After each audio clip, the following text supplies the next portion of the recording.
E aí galera, tudo bem com vocês? Vamos aí para mais um giro de notícias sobre o Cruzeiro com questões importantes que têm movimentado o ambiente do nosso clube nos últimos dias. Meu nome é Emerson Araújo, esse é o canal 6x1 e desde o início eu peço para você deixar o like no vídeo, se inscrever no canal caso ainda não seja inscrito e usar os comentários para opinar sobre cada um dos assuntos que vamos abordar. Ontem o Cruzeiro empatou com o CRB por 1x1 lá em Maceió, partida aí da terceira fase da Copa do Brasil, e fomos eliminados da competição porque na partida de ida no Mineirão, que foi lá no mês de março, quando o técnico ainda era o Adilson, a gente tinha perdido em casa por 2x0.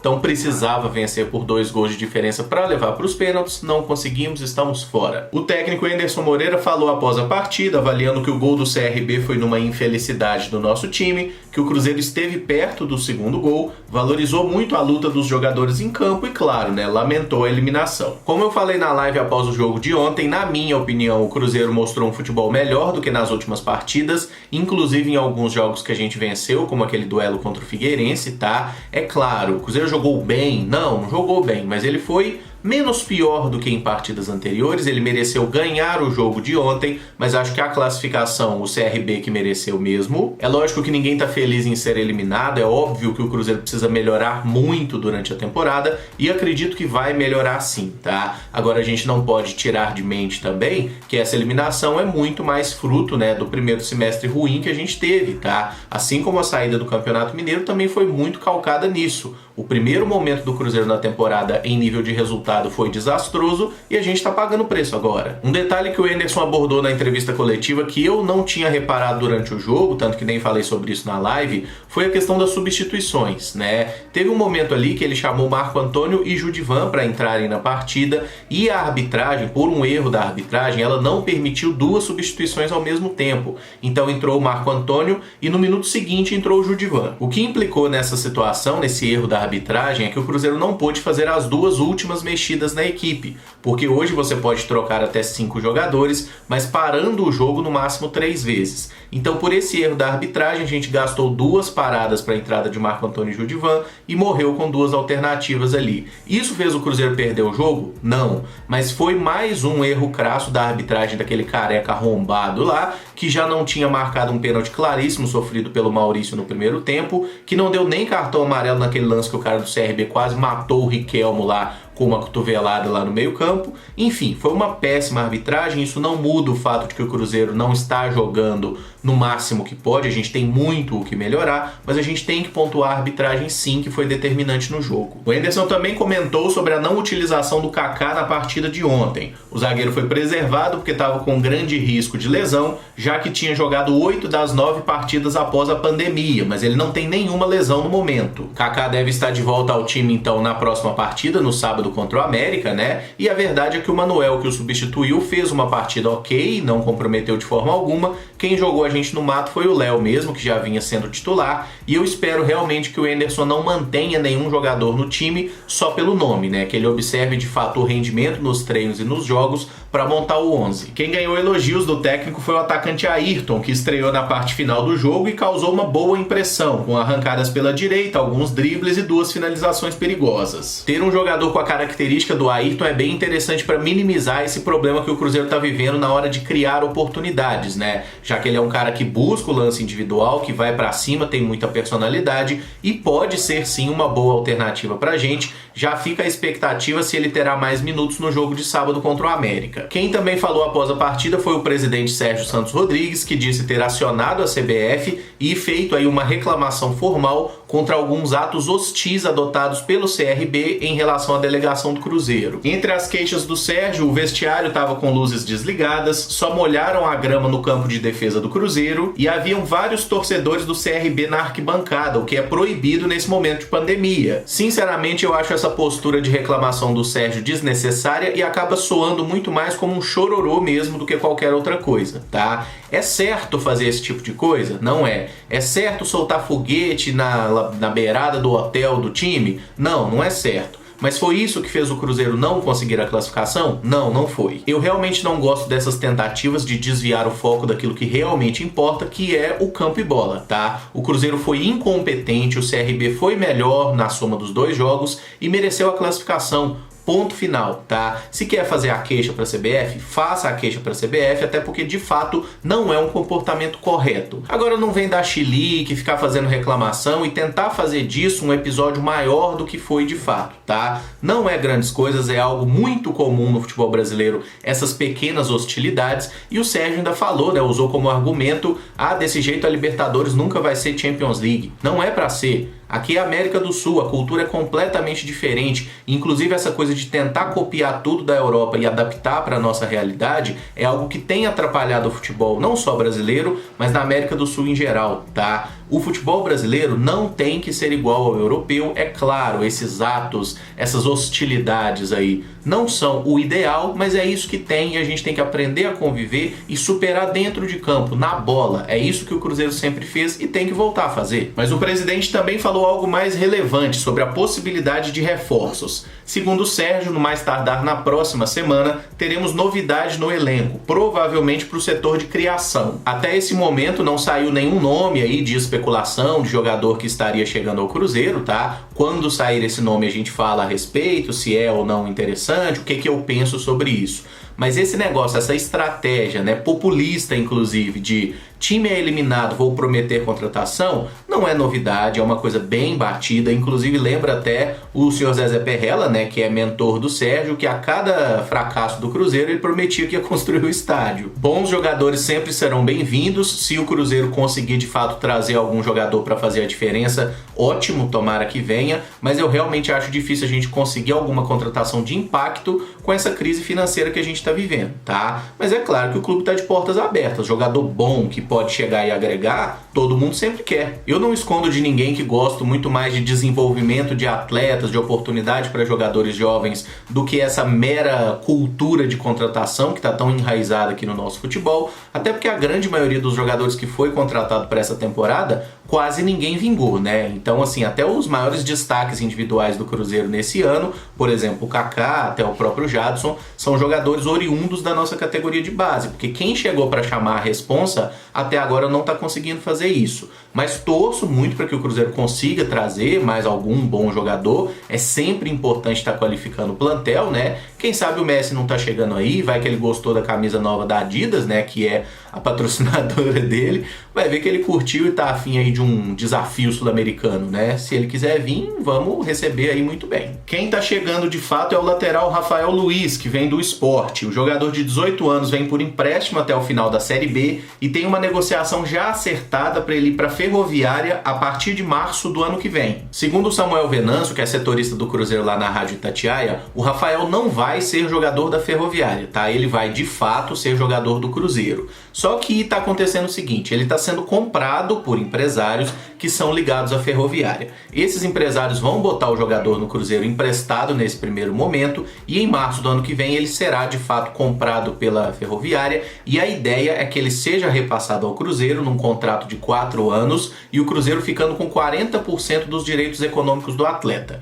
Então, basicamente, o Cruzeiro não vai gastar nada na contratação, ele está sendo comprado por empresários ligados à Ferroviária, mas ele não vai atuar pela Ferroviária, ele vai jogar no Cruzeiro mesmo. Confesso que eu fico encucado para entender essa relação entre Cruzeiro e Ferroviária, quem são esses tais empresários, até porque, né, gato escaldado tem medo de água fria e nos últimos anos a gente viu tanta maracutaia envolvendo o Cruzeiro e alguns representantes de atletas que a gente tem que ficar esperto, tem que ficar de orelha em pé e tem que questionar sim. Mas a informação de momento é essa, o jogador está sendo comprado por esses empresários que são ligados à Ferroviária, que vão botá-lo no Cruzeiro com uma expectativa de que ele se valorize jogando a Série B aí do futebol brasileiro. Todos esperamos que no ano que vem, né, a gente esteja na Série A, enfim, disputando competições por um grande clube, uma camisa maior do que é a Ferroviária, com todo o respeito que o time paulista merece. Sobre o jogador em si, o Rafael é um menino bem promissor, um jogador interessante, pode jogar como lateral direito, que é a função de origem, vinha atuando até no profissional do esporte como meia aberto pela direita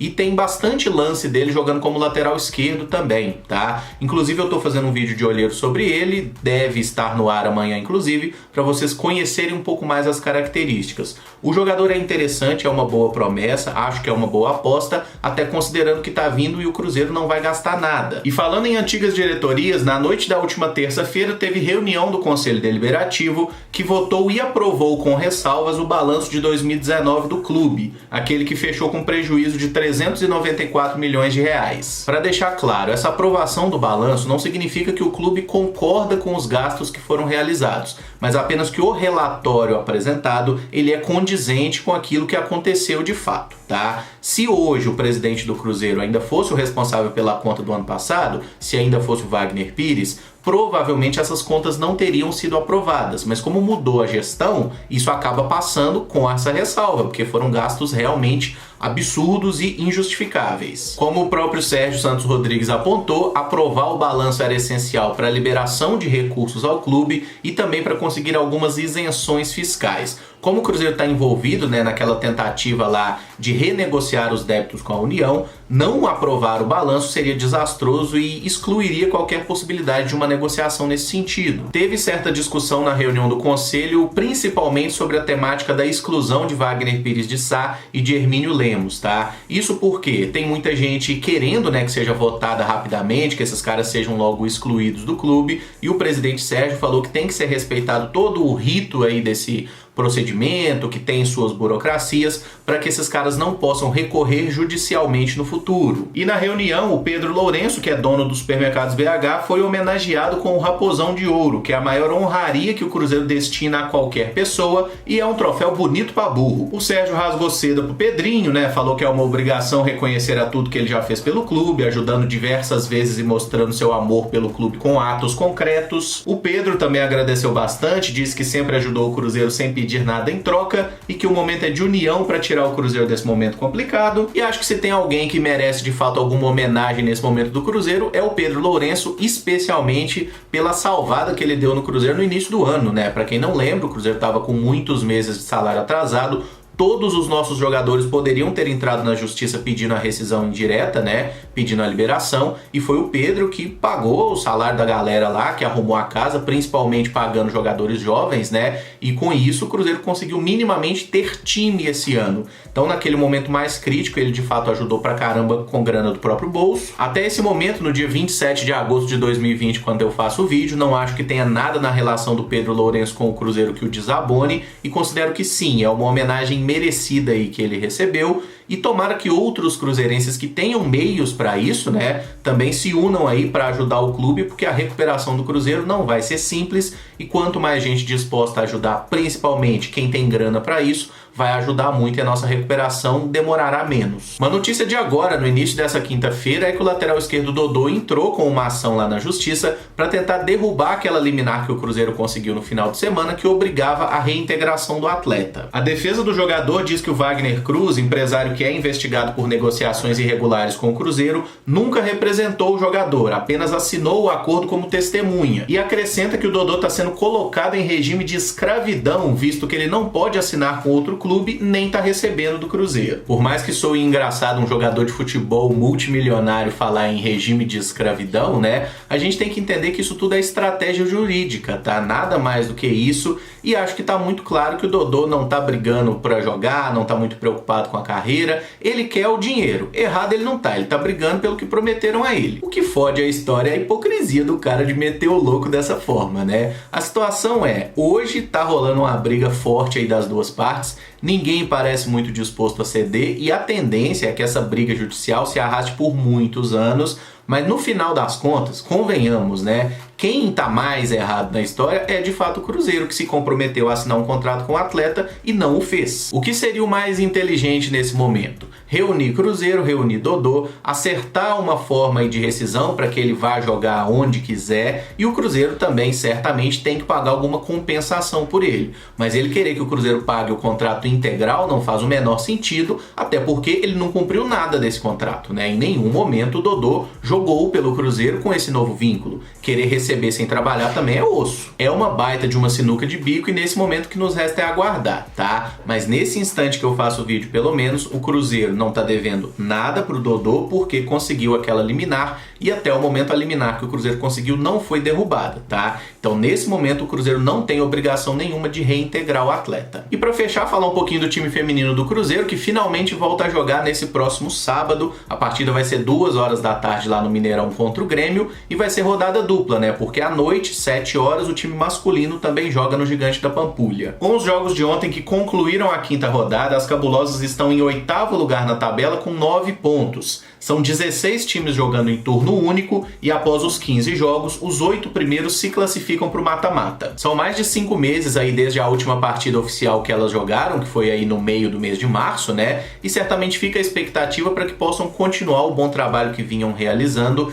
nesse primeiro ano jogando a primeira divisão. O objetivo do Cruzeiro é de fato a manutenção na Série A, coisa que a gente está bem perto de conseguir, né? Até o momento está tendo aí um bom desempenho, está se mantendo ali no meio da tabela, e se elas conseguirem pegar a vaga no G8 vai ser realmente espetacular. As partidas do Brasileirão Feminino são sempre transmitidas por aquela plataforma Maicujo, né? Via internet. Então quem quiser assistir o jogo tem como, e certamente vai ser uma ocasião especial para a grande maioria das jogadoras que vão pela primeira vez, né, pisar ali no gramado e jogar no Mineirão, que certamente é uma honra muito grande. Tomara que elas consigam celebrar aí com chave de ouro, né, e conseguir uma boa vitória contra o Grêmio, que é um adversário direto. O Grêmio também tem 9 pontos na tabela. O vídeo fica por aqui. Se gostou, eu peço que deixe o like, se inscreva no canal caso ainda não seja inscrito e use os comentários para opinar sobre cada um dos temas. Muito obrigado por acompanhar, um abraço e até o próximo vídeo. Valeu!